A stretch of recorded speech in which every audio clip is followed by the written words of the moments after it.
Welcome back to my channel. In this video, we will be exploring plant responses to the biotic environment, focusing on allelopathy, epiphytes, plant parasites, hemiparasites, and lianas.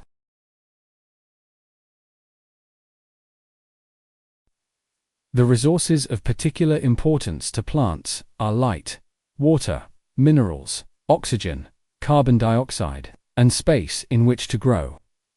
Some of these resources are necessary for initial germination and establishment, and others are essential for continued growth and survival.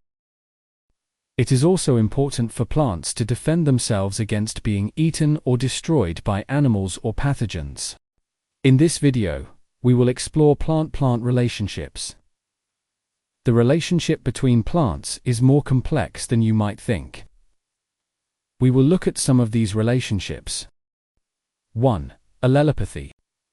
Allelopathy is a biological interaction where plants release chemicals, known as allelochemicals, into the environment to influence the growth, survival, or reproduction of other plants.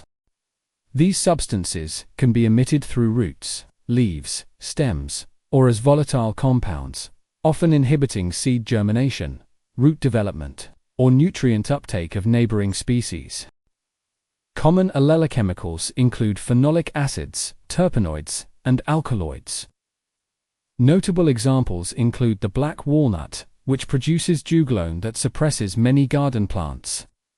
Eucalyptus trees release cineol and other oils that limit undergrowth. Other examples include rice and sunflower, which release compounds that hinder weed growth.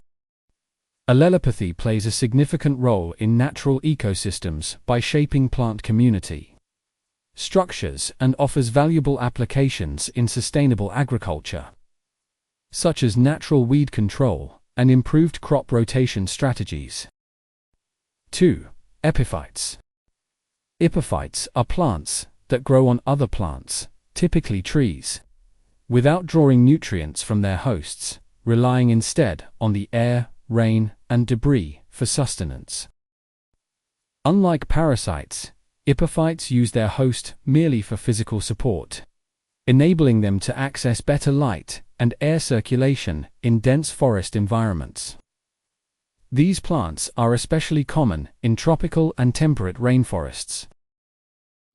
They do this to create space and to obtain light at a higher intensity near the top of the canopy. This is an example of commensalism. The epiphyte benefits, while the host tree is generally not affected by this association.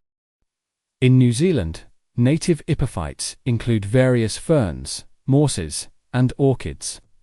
For example, Corthalcella, a type of mistletoe, and the perching lily are commonly found growing on forest trees.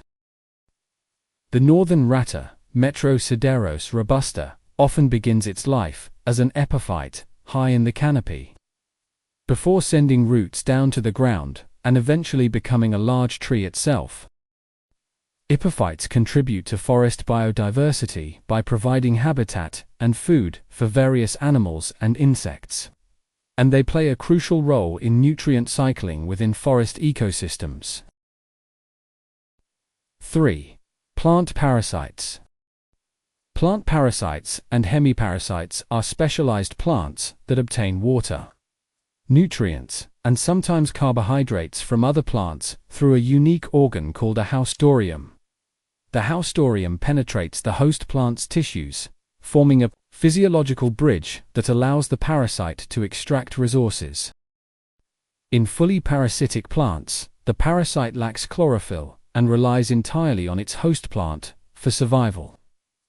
Hemiparasitic plants, by contrast, still carry out photosynthesis but use their haustoria to tap into a host xylem for water and minerals. Parasitic plants are typically classified based on several criteria. Based on the location of attachment, plant parasites can be classified as root parasites and stem parasites. Root parasites attach to the roots of their hosts. This is the more common type. Examples include species within the bromrap family, such as striga, commonly called the witchweed, Striga species are major pests of staple crops like maize, rice, sorghum, and millet, particularly in sub-Saharan Africa. Stem parasites attach to the stems of their hosts. Examples include dodder and mistletoe. Dodder is a stem parasite that forms masses of yellow, leafless vines over its hosts. Based on the degree of nutritional dependence, plant parasites can be classified as hemiparasites and holoparasites. Hemiparasites retain some photosynthetic ability and possess chlorophyll. They primarily obtain water and mineral nutrients from their host's xylem. Some may also acquire a portion of their organic nutrients from the host. Many hemiparasites are facultative, meaning they can survive and reproduce without a host, though they generally thrive better with a host. Mistletoes are classic examples of hemiparasites. Holoparasites completely lack chlorophyll and are non-photosynthetic. They are entirely dependent on their hosts for all their nutritional needs, including water, minerals, and organic compounds. They draw these from both the xylem, the water-conducting tissue, and the phloem, the sugar-conducting tissue. All holoparasites are obligate parasites, meaning they cannot complete their life cycle without a host. Examples include dodder and the spectacular corpse flower. The defining structural feature that enables parasitism in plants is a specialized organ called the haustorium. Parasitic plant seeds often require specific cues to germinate, particularly for root parasites. These cues can be chemical signals released by host roots or shoots. Once germinated, the parasitic seedling typically has limited energy reserves and must quickly locate and attach to a host. Upon contact with a host, the parasitic plant develops the haustorium. This organ then penetrates the host's tissues. The haustorium forms a living physiological bridge between the parasite and the host. It actively invades the host's stem or root, connecting to its vascular system, specifically the xylem, phloem, or both. Once the vascular connection is established, the haustorium efficiently siphons off water, nutrients, and even complex macromolecules like proteins, nucleotides, and sometimes even pathogens. This nutrient extraction significantly weakens the host, leading to reduced growth, wilting, yellowing, and decreased yield.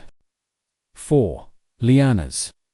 Lianas are a fascinating and ecologically significant group of woody vines that are rooted in the soil but rely on other plants, primarily trees, for physical support to climb towards the sunlight-rich forest canopy. They are a prominent feature of many forest ecosystems, particularly tropical rainforests, and their growth habit allows them to access light with a relatively low investment in structural support compared to trees. Lianas employ diverse strategies to ascend their hosts. Many species wrap their flexible stems around tree trunks and branches, forming coils. Some lianas develop tendrils. Tendrils are specialized, slender appendages that sense contact and coil around supports, providing a strong anchor. Some lianas have hook-like structures that help them cling to the bark of host trees. Lianas intensely compete with trees for vital resources like light, water, and nutrients, both above and below ground. Liana infestation can significantly reduce tree growth rates and fruit production. Thanks for watching this video. See you soon with another video. Until then, happy learning.